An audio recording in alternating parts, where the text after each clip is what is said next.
Russian interference into the 2016 election. It's the indictment of 13 Russian nationals. These are the first criminal indictments tied directly to Russian involvement in the 2016 election. And it's a revealing look, the indictment itself, at just how the Russians did it.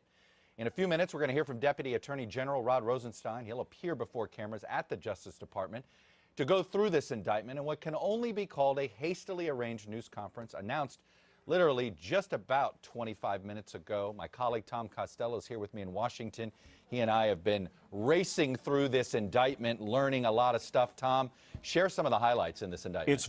It's very thick, and there is a lot of detail, but let me read some of the highlights. And again, this is just breaking now. It says here that from in or around 2014 to the present, defendants knowingly and intentionally conspired with each other and with persons known and unknown to the grand jury to defraud the United States by impairing, obstructing, and defeating the lawful functions of the government through fraud, deceit, for the purposes of interfering with the U.S. elections. How did they do this? The defendants, posing as U.S. persons and creating false U.S. personas, operated social media pages essentially designed to attract U.S. audiences. These groups and pages, which addressed divisive U.S. political and social issues, falsely claimed to be controlled by U.S. activists when in fact they were controlled by defendants, by Russians. Let me give you a couple of examples. The organization, there is one internet research organization, Russian-based, which is among the 13 defendants, had a strategic goal to sow discord in the U.S. political system, including the presidential elections. They posted derogatory information about a number of candidates, and in early to mid-2016, they included supporting the presidential campaign of Donald Trump and disparaging Hillary Clinton. They go on to say, buying political advertisements. Here's the Attorney General. Presented by the Special Counsel's Office.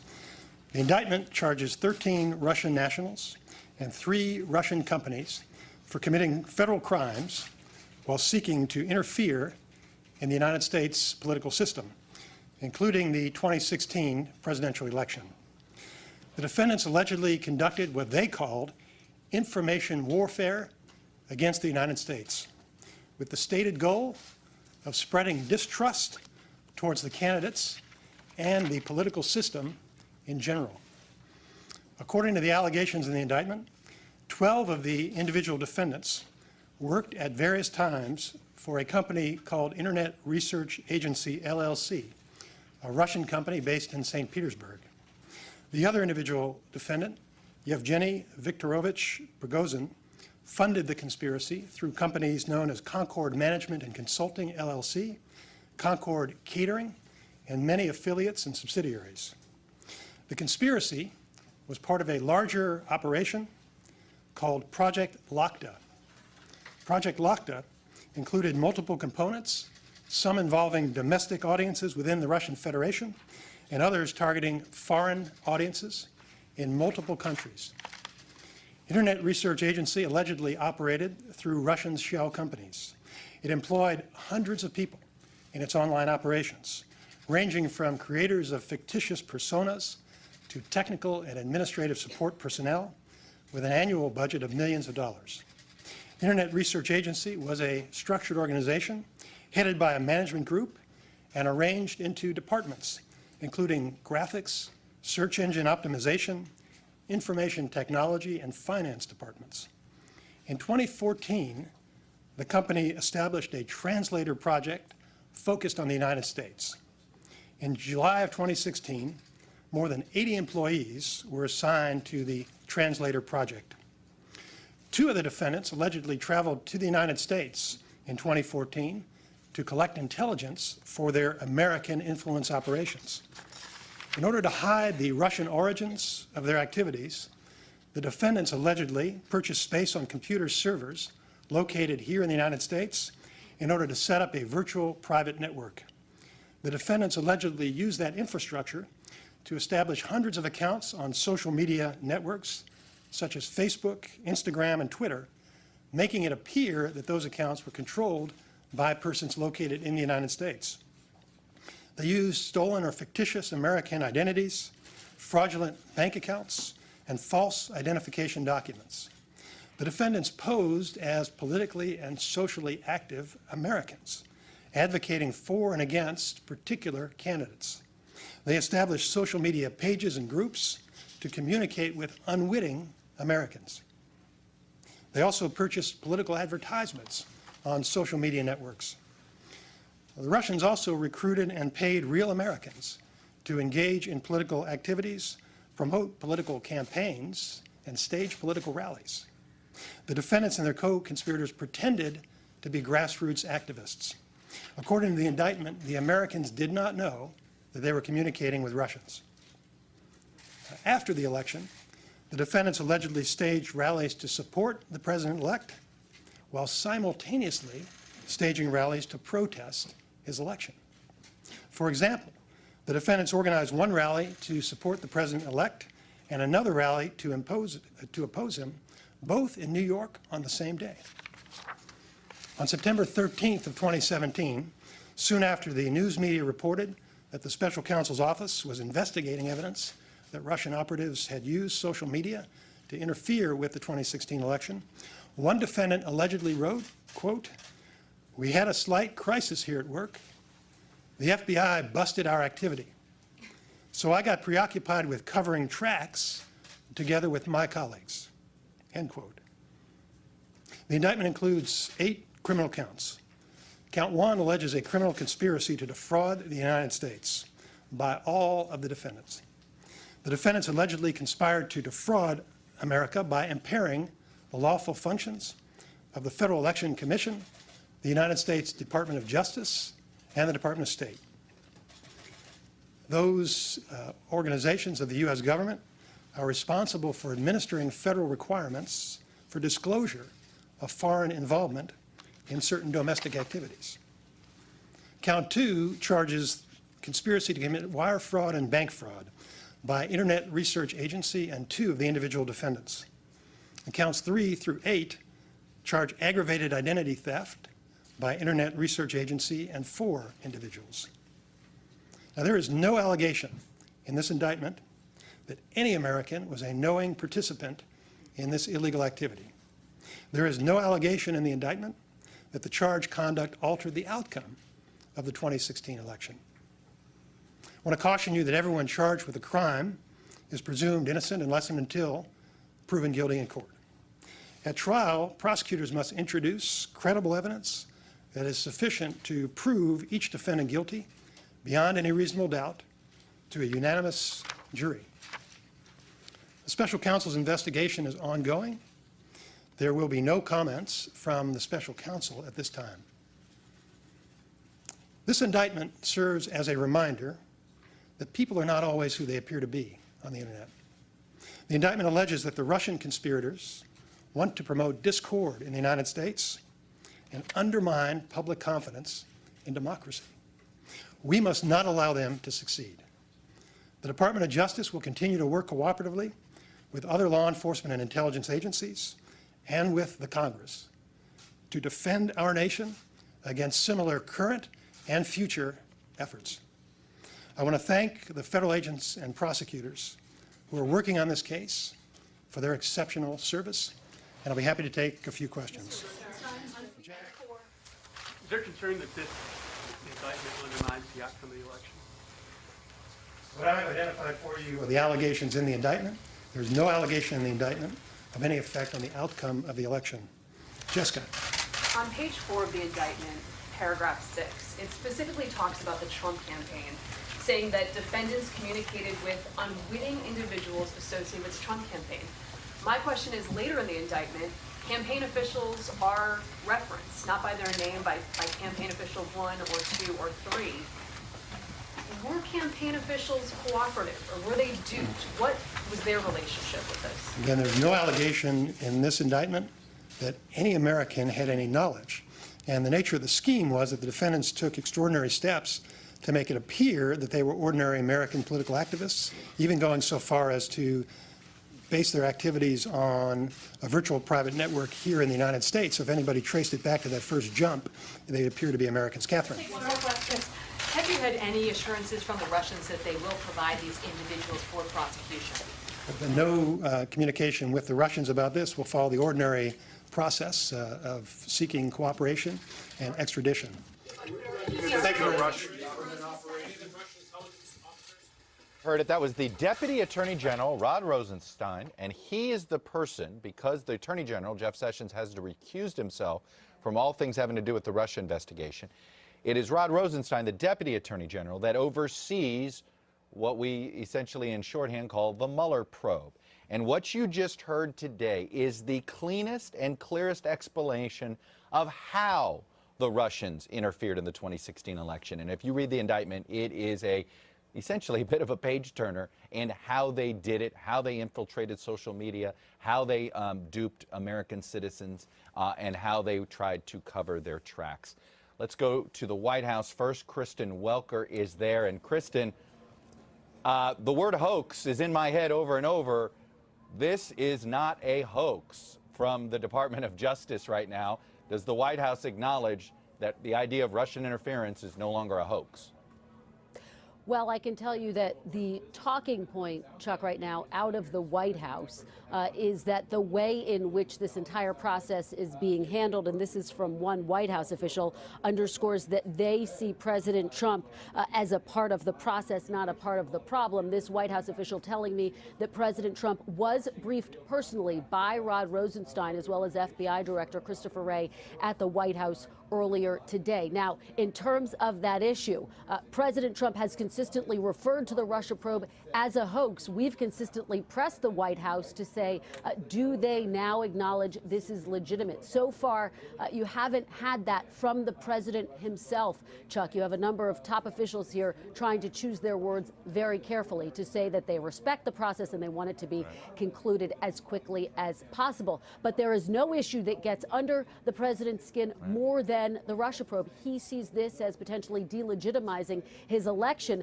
The White House right now very focused on what we heard at the end from the Deputy Attorney General. The fact that, according to what we just heard, no U.S. citizens wittingly participated in this attempt to collude in the election. So I think that is the word you're going to hear them go back to. And of course, this is getting closer and closer to the Oval Office. We know that Steve Bannon, the president's former top advisor, spoke with Robert Mueller. We know that there are discussions underway right now between the president's legal team and the special counsel about a potential interview with the president. So this is something that continues to roil this White House more than a year in, Chuck. But Kristen, any concern that the Russians did it? Like, I understand they seem to be wanting to be focused on how to deflect connections to the Trump campaign. But what I noticed here is it doesn't sound like anybody is, oh, wow, now we've got to get refocused on the sanctions situation. Nothing like that? Right. Not yet. It's very early, and we should say we've reached out to a range of White House officials. So far, we've only heard from one who says, look, yes, these are the first indictments, and that is significant. It's going to make it very hard for them to say that this is now, or for the president to argue that this is in any way a hoax. There's no doubt this is a significant step. But again, Chuck, I think what you're going to hear, the talking point, at least at this point, is going to be to try to put the focus on that word unwitting, that essentially Americans were duped, and that anyone from the Trump campaign who may have had interactions with any of these Russians were duped. Chuck. Kristen Welker at the White House for us. Hallie Jackson was in the room at Justice Department. Hallie, let me check in with you very quickly.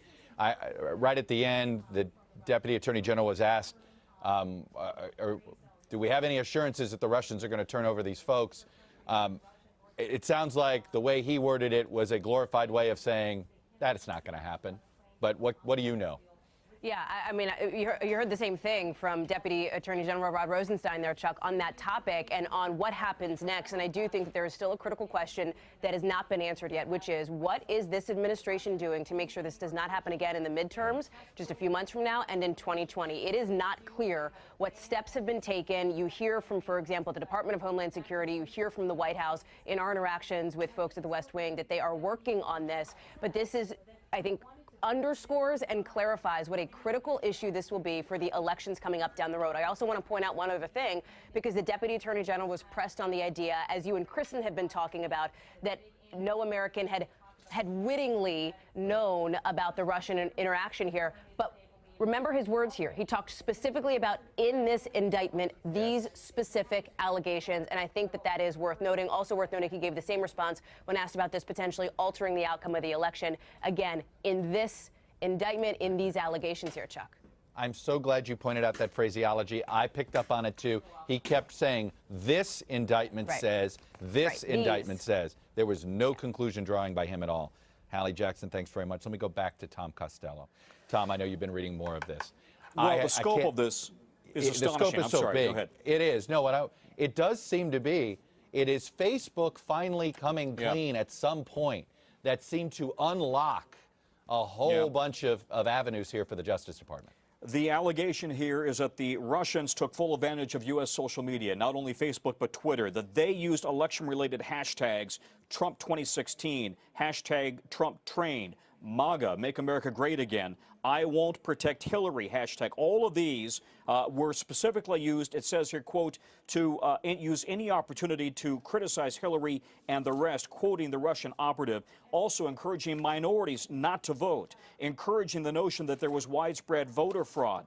Also, Facebook posts organizing pro-Trump rallies or anti-Hillary rallies, and paying for people to dress up in Hillary costumes in which she was in prison guard. Really an astonishing all-out effort that went not only through the election, but even post-election, organizing, it says here, post-election rallies, if you will, for President-elect Trump. And all of this, as they were discovered, page 24 of the indictment, moving on to the next page, it talks about the fact that they were discovered by the FBI.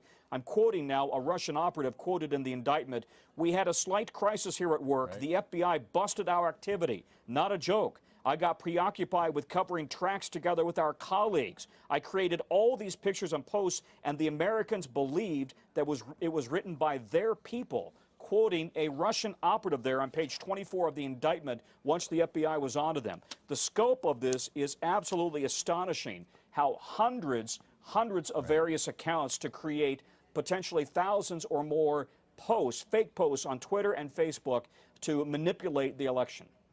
And we should emphasize here, the indictments of these Russian individuals, the likelihood they ever face trial depends everything on Vladimir Putin deciding to let them be extradited. Yeah, that's not going to happen. I mean, the point, it seems to me, the point of Mueller's team laying this out now is to essentially try to wake up the country to the scope of the fraud, or more precisely, the scope of the cyber war, information war being waged against the United States by Russia.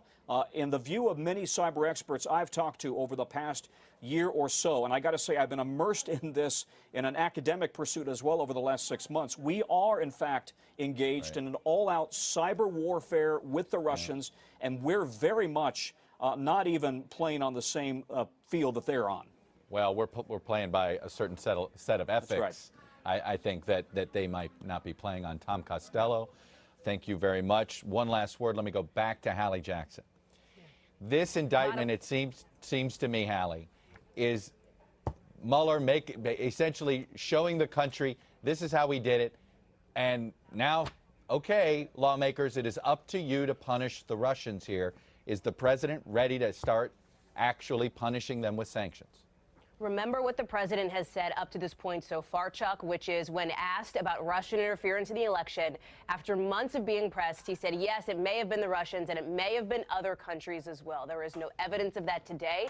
Coming out of the Department of Justice, the question now for the White House is not just what are you going to do to stop this again, it's also what are you going to do to punish the Russians? They've kept some sanctions in place, but you know that the president has been loath to go after Vladimir Putin in some ways that people on Capitol Hill would like to see him do, because he says he wants to cooperate in other areas. Let's see if this changes the game for him.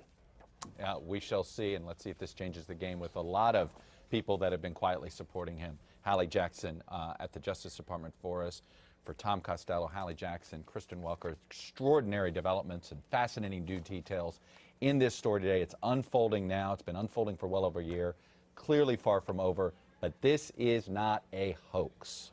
This is the details of how the Russian did it. Now we'll have full details tonight on the NBC Nightly News with Lester Holt. For now, and for all of my colleagues, I'm Chuck Todd, NBC News, Washington. Andrea, and greetings from Munich, where I'm at the Munich Security Conference right now. This has just hit here, and lots of people are buzzing about it. It doesn't surprise me, you're right? I know this is a show. The head of it, of course, is somebody very close to Putin. Let's make no mistake about it. This is not some rogue organization that would have done this without some cover from the Kremlin. But what is really impressive about what I've learned so far is just how much we now know about it. And on the actual indictments of Americans and conspiracies that you were talking about, that's somewhat of a different matter. For me, what's very important about this is two things. One is there can be no doubt that the Russians now, very deliberately and strategically intervene in our elections. And I hope this is enough for our president to now say that as pretty overwhelming evidence about what they were trying to do.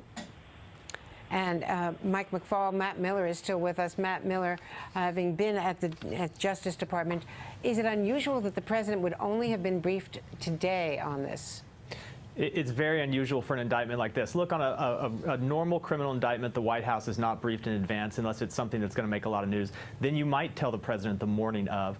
But for a national security indictment, those rules typically go out the window. And this is the type of thing that would be discussed through the NSC. The State Department would have a chance to weigh in before any indictments were brought. The intelligence community would have a chance to weigh in before the indictments were brought. And the president would be aware of it well in advance, because this is not just a criminal justice question. This is a national security question. It impacts diplomacy. It would be, in most cases, you would see the president a part of the decision-making process before indictments like this were brought. It is really unusual, and I think it speaks to the unusual nature of this case, where the Russian activity is not the only thing being investigated, but the president himself and his campaign is under investigation.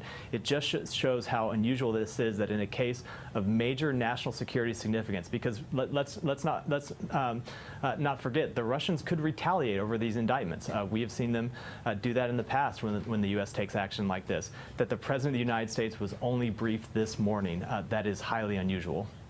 And we can't be sure, but there is the other fact, which NBC has been reporting, of how many top people close to the Oval Office do not have full top secret security clearances. So there are people in the White House and in the NSC, including division heads, who may not have been cleared to even see this. Yeah, that's exactly right. Everything about this is unusual. If you look through the indictment, there are a number of instances where some of the evidence that is used in the indictment seems to be evidence that our intelligence community probably generated. For example, you have internal emails that Russian officials sent to each other. You have to think that is the result of hacks that our own intelligence community were able to execute. You do wonder how comfortable the Justice Department and maybe some people inside the intelligence community would have been with sharing this information with senior White House officials in advance, given that some of them are also subjects of this investigation. I'm not sure whether Jill Wine-Banks is still with us. Jill, if you are in New York, this is a major indictment, obviously, from the special counsel, but your experience as a former Watergate prosecutor, what does this tell you about the range and depth of what Robert Mueller is doing? I think this is the heart of what he's doing. I think he has been focused on obstruction because the evidence has been so out there for him on that. And this is what he started out as, looking at the underlying crime of Russian meddling in our election. And this is the first step in that. Now, the next step would be who in America participated, if anyone, wittingly with the Russians. And also who else has obstructed justice would be part of it as well. And what is the legal significance of the criminal conspiracy, which is at the heart of this indictment? The conspiracy is a great tool for prosecutors because it allows evidence from any member of the conspiracy to be used against all the members of the conspiracy. So, for example, that's why Richard Nixon was named an unindicted co-conspirator, because that allowed the White House tapes to be used against all of the participants in the conspiracy to obstruct justice in that case. So it is a very good tool, very helpful to a prosecutor. completely legitimate. No defense lawyer is going to argue with the ability to use that evidence against all of the participants. Jill, at the same time, the indictment says that any of the Americans who were contacted by these Russians posing as Americans, that any of the Americans were unwitting. That does not rule out down the road that they could find others who may have been involved in some fashion. Exactly. For two things. One, Rosenstein said that at this point there's no evidence that anyone wittingly participated. So we have to listen to that, which is a clue that there may be other people they are investigating, and that could be the next step. It also shows the huge sophistication of this operation, that it must have involved the Kremlin. This isn't just something that a couple of people got together and did. There were millions of dollars in funding. There were lots of people who traveled to America, adopted false personas, and misled Americans, according to the indictment that we have before us now. So that's why the people charged to our, not charged, but the people named to our Americans were not witting. They thought they were dealing with Americans who shared their political views, when in fact it wasn't. And it was, as was said by Rosenstein, the original intent was to just sow discord and to mislead the public and to just interfere with the election in general. And then at some point they switched to hurting Hillary Clinton and helping Donald Trump. So that was the goal ultimately of the Russian operation. We're told the State Department was also briefed on this. It's very clear that this kind of sophisticated operation with people involved who were so close to Vladimir Putin could not have done this without help on the ground from some of the intelligence operatives working out of their embassy and their consulates. Putin controls everything in Russia. Of course, he is a former KGB agent. That's how he started out. But that's the way Russia works. I worked for Motorola in St. Petersburg, and I know for a fact that that is how it goes in Russia. And so I think the State Department is, of course, correct in this. NBC Chief White House Correspondent Hallie Jackson joins me right at the Justice Department, where Attorney General Rosenstein, Deputy Attorney General Rosenstein, just briefed the press. Hallie, this fascinating briefing from Rod Rosenstein, sticking to the actual framework, the terms of the indictment itself very carefully, because this is an indictment that is fraught with political ramifications, given what is alleged in terms of meddling in the election.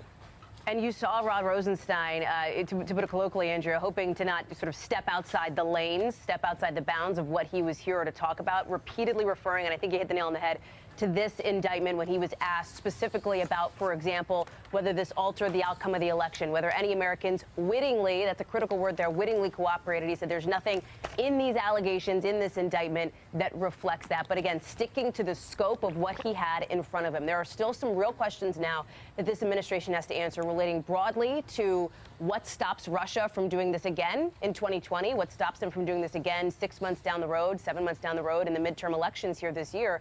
There are also questions that the president is going to need to answer. And I know that you've likely had this conversation with our colleagues over at the White House currently, which is, what is the president going to do now? Will Russia face sanctions on this? Will the president call and demand Vladimir Putin submit to extradition these people who have been indicted? Likely not, right? But there are real questions that the president will have to answer. And I think another one of those questions, Andrea, besides just the nuts and bolts, is, does the president, given this criminal indictment now, believe that this is still a witch hunt or a hoax, as he has repeatedly said many times in the past? And I think that that is where all of our questioning will be directed today. I'm actually going to race over there so we can grab the president. He's leaving, as you know, for Florida in about an hour and 5 minutes from now.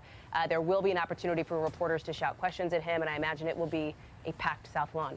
And I know you've got to race over there, but just to button this down, as you just alluded to, the White House and the State Department and the Treasury have been falling all over themselves trying to explain why they have not imposed sanctions on Russia, despite an overwhelming majority, a veto-proof majority, in those new sanction legislation that was passed by Congress.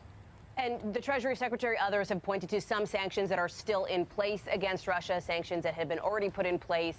But the question has been about new sanctions, or even just a tougher tone, I think, toward Russia. What you've heard from the president repeatedly has been a hesitance, Andrea, to go too far, because, as he says, he wants to try to get Vladimir Putin on board with, for example, what's happening in Syria, with other issues of international importance, the fight against ISIS and so on. And he wants to have Russian cooperation there. That is why he, at least publicly, has said that he isn't going and taking sort of that very tough tone that some on Capitol Hill have been demanding to see, have been calling on him to deliver. So the question now is, does this indictment change that? Does this change the game for Donald Trump and for his advisors in the West Wing, Andrea? Hallie Jackson, thank you. I know you're going to run right back to the White House and try to get some questions to the president as he leaves for Florida today. And Ken Delaney in our Washington bureau, let's talk about yet another indictment. Yeah, Andrea, it's a criminal information against a man named Richard Pinedo, one count of identity fraud. Accusing him of knowingly transferring, possessing, and using through interstate commerce a means of identification of other persons. When you see an information like this, it usually means that someone is cooperating with the investigation. I believe Jill Wine-Banks said previously that, you know, if there's a conspiracy alleged like this, it stands to reason Mueller has some participants in the conspiracy. This may be one of those participants. We need to do some more reporting on this, but one count of identity fraud against apparently an American named Richard Pinedo just filed by Robert Mueller, Andrea.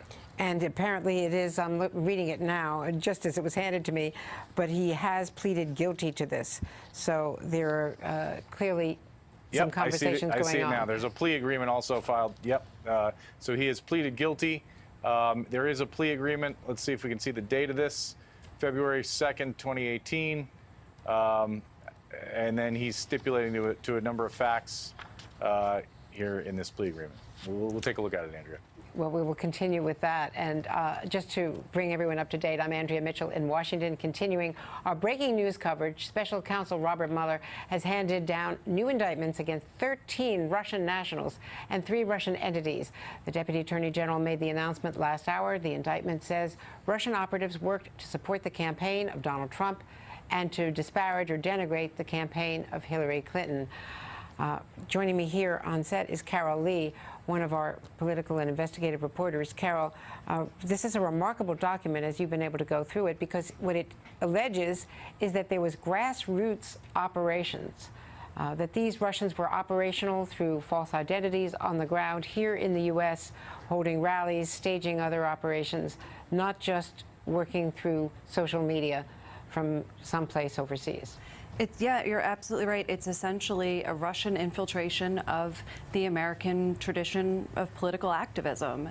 You know, you can't read this in any other way. You have a number of Americans, unwittingly, according to the indictment, who were in contact with Russians to basically organize political rallies to support one candidate over the other, and what they did it in a way that was designed to mirror how an individual would already be thinking or, you know, leaning towards acting in a political campaign or and specific type of political activism. And that is what is really startling about this, because we knew before this happened, this came down, that there was an effort to do this online. But the fact that this was something that Americans were engaging in unknowingly with Russian, essentially, you know, with Russian people sent by Russia is really startling. And it makes you wonder sort of how deep it all went. I mean, this is, you have not only that piece of it, but you have the Russians setting up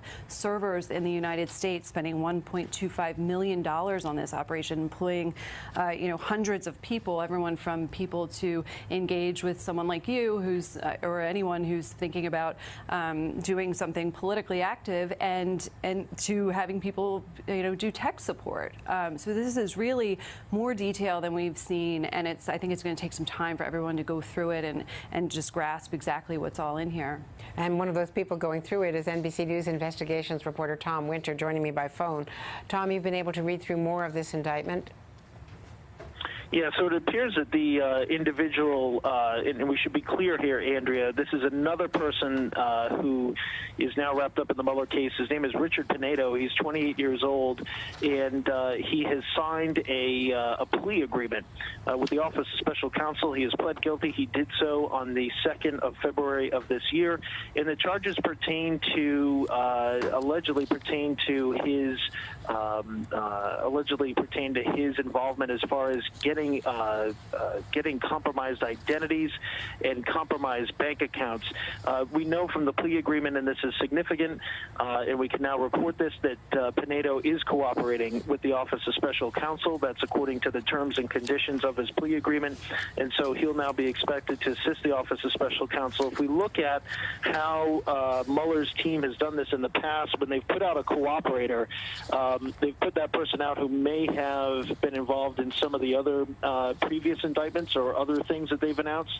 If we look at the major indictment against the 13 Russian nationals, we see that they were able to get false identities and they were able to have false accounts. So perhaps, and we need to do a little bit more reporting, this person who we've just learned has been indicted and has decided to plea, Richard Pinedo, that in fact he may have been one of the people that was involved in that scheme, but we need to look into that.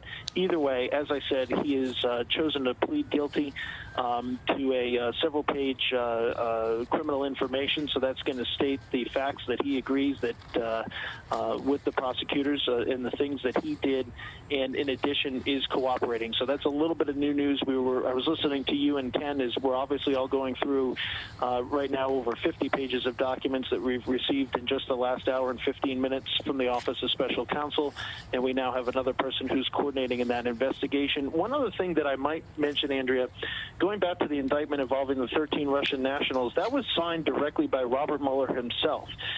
In the other indictments and some of the other paperwork that has come down in the course of this investigation, those pleadings and those indictments have all been signed by what we would call a line prosecutor.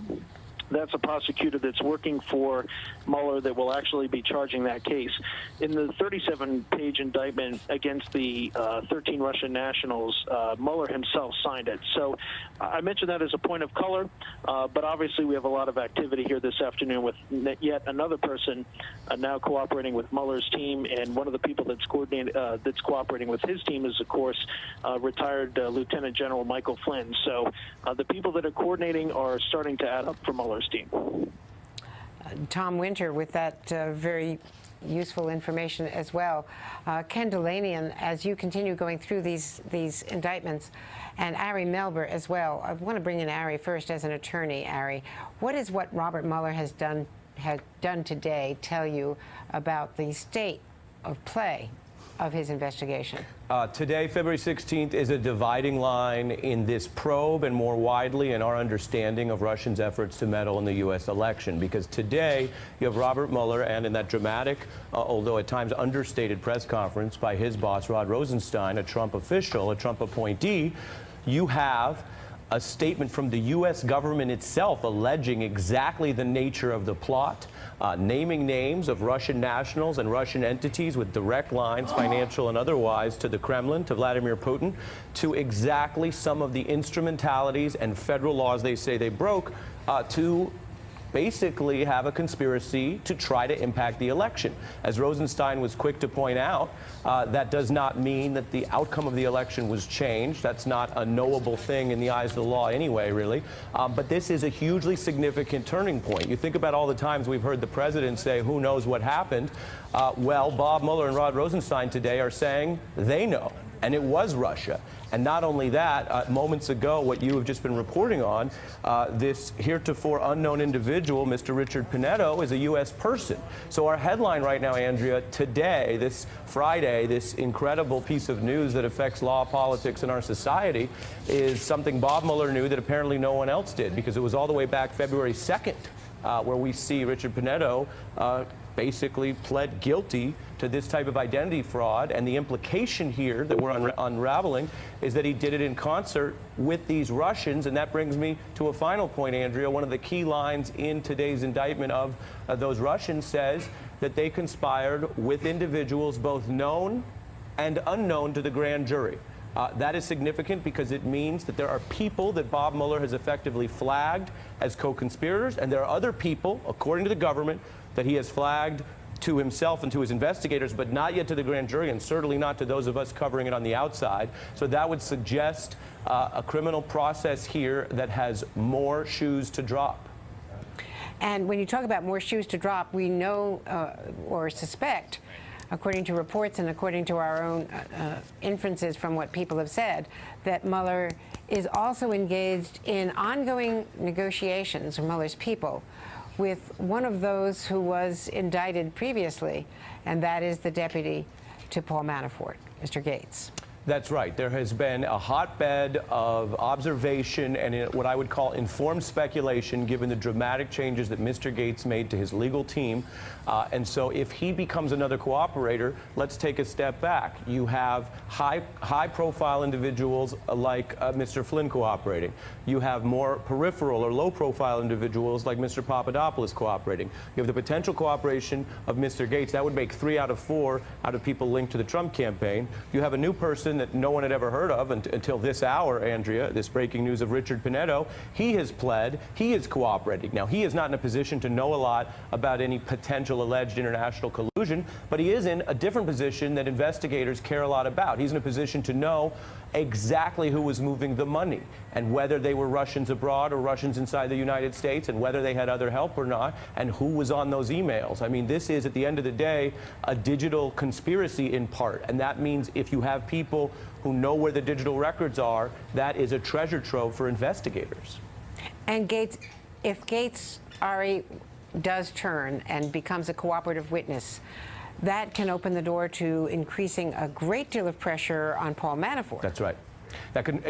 Look, he is essentially the partner, financially and otherwise, of Paul Manafort. If he is to turn, one can guess that Paul Manafort, at a minimum, is someone he is turning on, in addition to whatever he may or may not know. I don't know what Mr. Gates knows. I know that Bob Mueller makes cooperation agreements when he thinks he can get something. He doesn't make cooperation agreements to get nothing.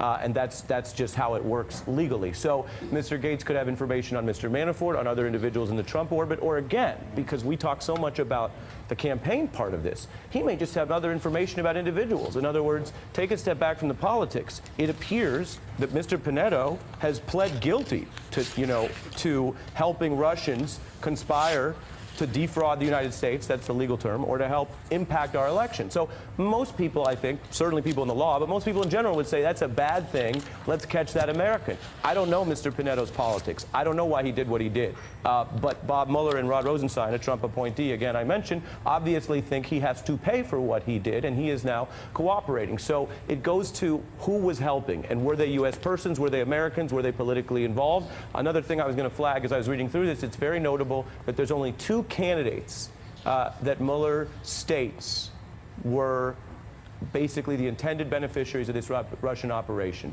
Donald Trump and Bernie Sanders. And he says, according again to these new filings, they were against everyone else. They were against other Republicans in the primaries. They were against Hillary Clinton. But apparently, according to the information and the evidence they're going to put in court, that's the 2 candidates they wanted to help. And to that point, on page 17, and I'm joined now by NBC News national security and justice reporter Julia Ainsley. Julia, you and I have been going through it separately, and on page 17, it says defendants and their co-conspirators and their fictitious online personas to interfere with the 2016 U.S. presidential election engaged in operations primarily intended to communicate derogatory information about Hillary Clinton, to denigrate other candidates such as Ted Cruz and Marco Rubio, and to support Bernie Sanders and then candidate Donald Trump. That lays out a political agenda which Ari Melber was just referring to, and it certainly makes it very clear what the aim of this Russian operation was. The Justice Department, where Rosenstein, the Deputy Attorney General, gave us his narrative. He's really just pulling straight from the indictment here. But what he's showing is that a lot of these people knew U.S. politics very much from the inside. There were Russian operatives who came to the U.S. under false identities years ago, and 2 years even before the election, to start understanding these politics and to try to sow discord. But he did even talk about a time where they supported, through social media campaigns, one rally against Donald Trump and one rally for Donald Trump in New York on the same day. So in some cases, they're picking sides, and then in some cases, they're just trying to sow discord. It was pretty interesting. And one of the things that we've learned from the intelligence communities, even before this indictment, is that as early as Ferguson, they were trying to sow discord by taking sides pro and against Black Lives Matter, for instance. And there's a particular point in this indictment which refers to telling people to vote for candidate Stein to try to increase the third-party vote, which would diminish the Hillary Clinton vote. That's true. That was very strategic. And we've seen Russian operatives be able to seize on any moment of discord in the United States, just as we're hearing after this Florida shooting, that there have been Russian bots trying to sow discord after that, just like they would after Ferguson. I mean, these are people who really knew what would make people angry in the United States, what carried a lot of emotion, what could sway their political decisions. But the Deputy Attorney General said that he didn't see any evidence that this had swayed the outcome of the election. I don't quite know how you could say that in the end and be definitive on that one way or another. It certainly, according to the people in the Clinton camp, it certainly doesn't begin to explore the hacking. And the hacking, which is also a crime, which disrupted the Democratic Convention to a certain extent, which replaced the head of the DNC, which had a number of other ramifications that certainly unsettled the campaign, including the exposure late in the campaign of all of John Podesta, the campaign chairman's emails going back for 10 years. Carol Lee is still here. We both covered that campaign from all sides and know just how disruptive what WikiLeaks delivered, and Donald Trump from the podium saying, thank you, WikiLeaks, and saying, you know, come on, Russia, give us more. I mean, he was encouraging the hacking of his opponent's campaign. He was, and little did we know all of this other stuff was going on. But that was, you know, we covered that. That was hugely disruptive. It was very strategically done. It was leaked. There was a daily batch. It took the focus off of a lot of things that otherwise you would be focusing on a campaign. But so they had, you know, I think what we're getting here is a picture of a number of different prongs in which the Russians used to try to manipulate our system. And I agree with Julia. I think it's right. She's right that it's really. I don't understand how anyone can say that we don't know how this affected the outcome of the election. You know, that's not the official stance, and it's something that we'll probably never know. But certainly there were efforts on multiple fronts by the Russian government to try to sway the election. Is Matt Miller still with us? I wanted to ask Matt Miller about where you think this investigation is going now. This is laying out a blueprint of what Robert Mueller has been doing. It's giving us an unusual view of what he's been doing in this very closed-down operation. Where do you think he's going next? I think we got an answer to one of the big questions today, which is we've always known that there are two major tracks of this investigation. One, if you want to call it the collusion aspect, what happened in regards to the Russians' interference in the election, and then the second being the obstruction of justice track. On the first track, there was always a question of whether he would just look to indict U.S. individuals if he could find that U.S. individuals had cooperated with Russians, or if he would also bring charges against Russian individuals. He's answered that question now. And so I would expect if he's answered that question in the affirmative with regards to social media activity, that it's appropriate to indict Russian officials for their social media activity and for related actions trying to stage rallies and the like in the United States. He will probably also answer that question in the affirmative with respect to the hack. And so I think unless he can't get the necessary evidence to support an indictment, I would think that we would in the coming months see charges around the actual hack of John Podesta's email and the hack of DNC emails. Thank you so much. And Brian Williams, our colleague in New York, is going to take over our coverage now. Brian, a very busy day with these indictments, and also, not to be overlooked, an extraordinary statement from Christopher Wray and the FBI that they overlooked a very specific tip on January 5th about the threat from Nicholas Cruz to murder and mayhem. Absolutely. Absolutely. We have these two dueling stories, one of which, of course, speaks to our presidential election and our current politics. We've gathered together quite a group of analysts and our own reporters. I'm here in New York with Nicole Wallace, among others, former communications director in the Bush White House. You've had a chance to look through this. You've had a chance to talk to folks. I've heard this called an asymmetrical psychological, and electronic attack on the United States. I've heard it said that, like 9/11, entirely differently, but like 9/11, it used our own system on us. Yeah, General Hayden called this a political 9/11 when describing sort of the scope and the impact and the fact that it was something that we hadn't imagined possible. That was part of why it was possible. I talked to a former federal prosecutor in contact with this White House who said that he would make two things abundantly clear to Donald Trump and whoever's up or down in his inner circle. It's hard to know the kind of week they've had. One, Robert Mueller took the evidence against these 13 Russians to the grand jury, and they returned 13 indictments. The notion that Americans don't care about Russian interference, the notion that an American jury can't be presented with evidence of Russian meddling and deliver indictments is false. Donald Trump, I would be surprised, and it would be foolish for him to continue to suggest that this is a hoax, thinking that people don't understand exactly what the Russians were capable of doing when it comes to our democracy. The other piece is a little sort of inside the justice and intelligence community that's been under attack by Donald Trump almost since the day he won the election in November. This source said to me, this is Bob Mueller sending a very clear and loud message to the White House that Bob Mueller is ending the debate on behalf of the intelligence community, on behalf of the American Justice Department, on behalf of the FBI, about whether or not Russia meddled. Russia meddled, full stop. In the public sphere, this now has to go through a series of filters. We are the first ring of that. By tonight, by tomorrow, what will it look like? And why do you think today?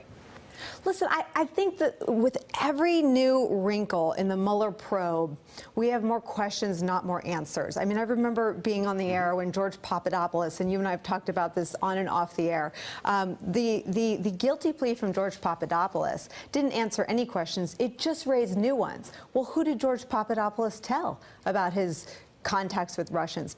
More recently, Carter Page, a figure that became really an unwitting eye of the storm in the fight between the White House and the FBI over the release of the highly politicized Nunes memo that told a very narrow and distorted view of a surveillance application. The FBI wanted to surveil an American. We now have more questions about maybe one of the theories they wanted to do that is because he was talking to one of these 13 Russians. We don't know.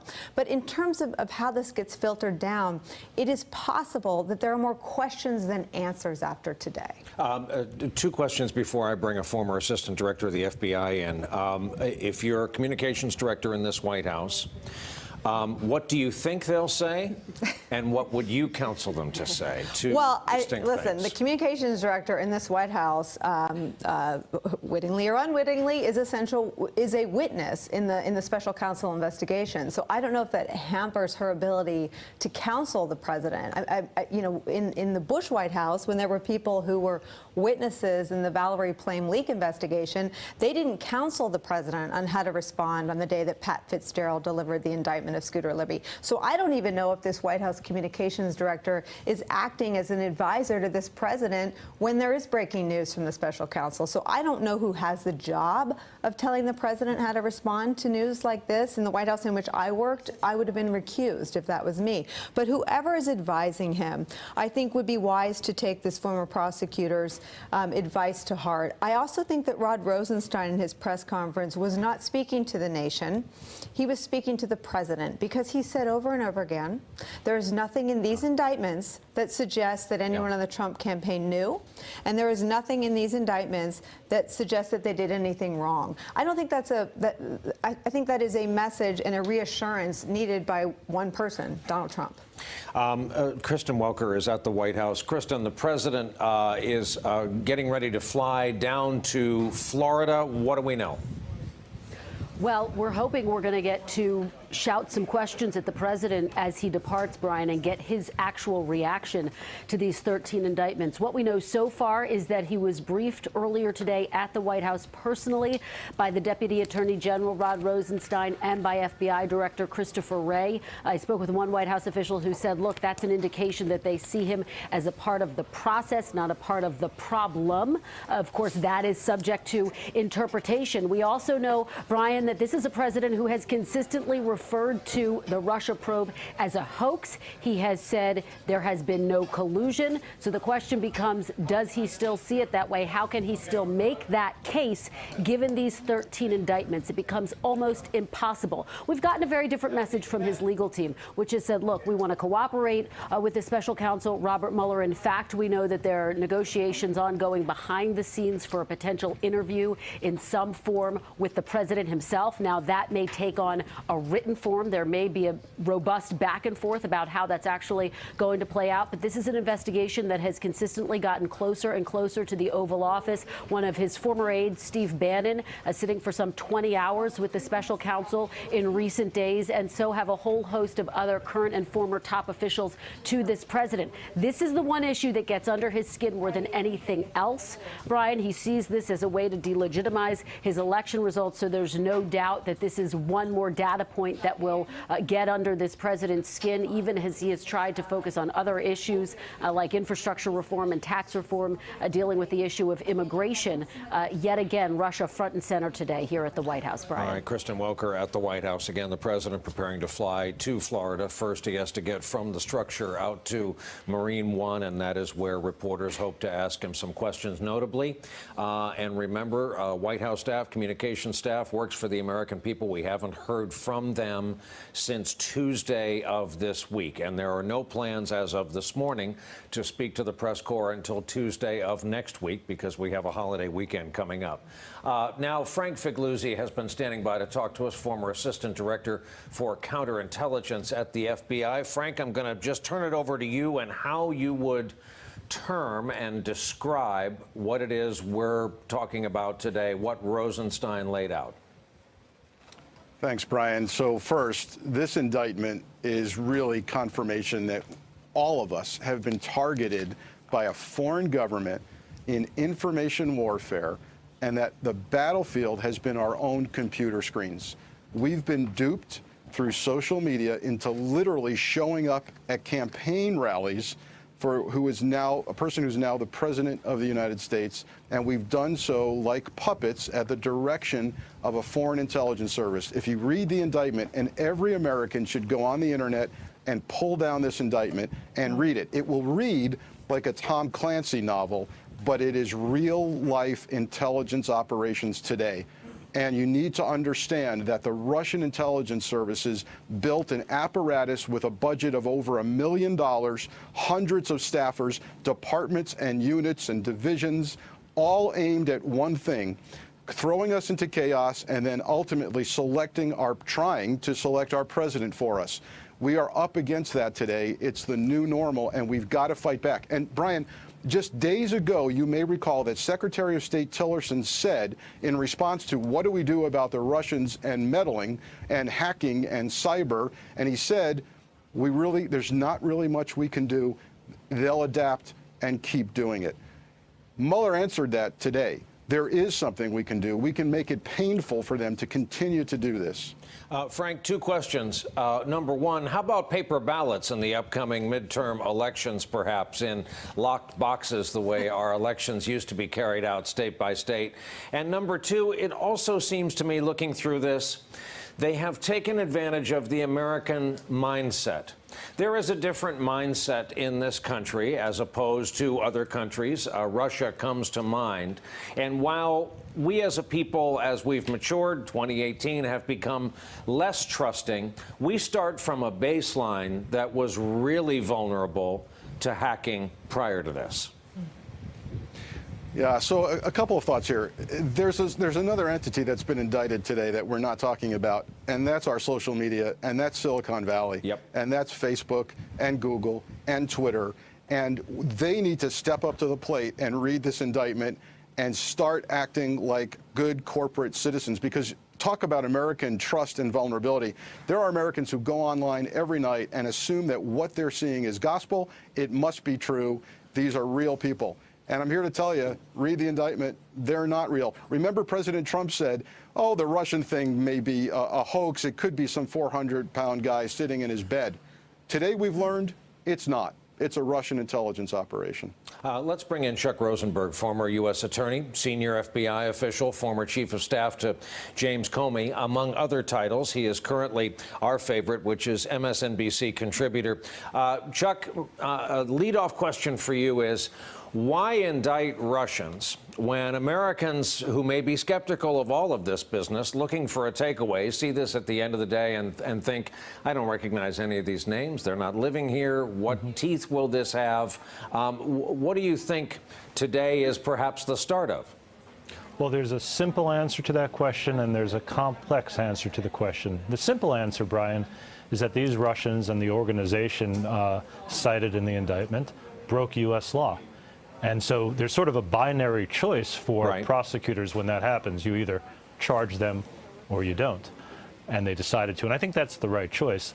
There's a complex answer as well, which is that you need to send a very, very strong message, not just to the folks who broke the law, but to all Americans, as Frank Figliuzzi just described, about how they took over and tried to take over our social media platforms, our political apparatus, and how corrosive and dangerous this Russian intelligence operation was in the United States.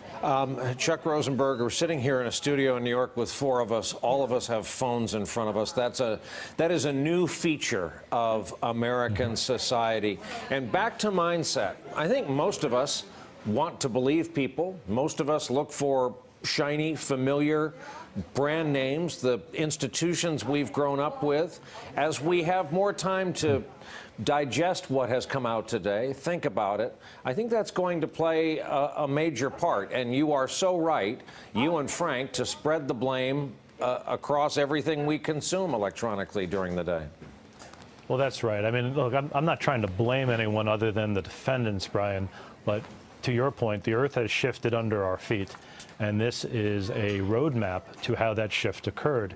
There are things in this indictment that are highly disturbing, but so far, and I'm reading it when I have a moment, there's nothing that's terribly surprising. The disturbing part, right, is how vulnerable we are as a society, a trusting society, to these influence operations.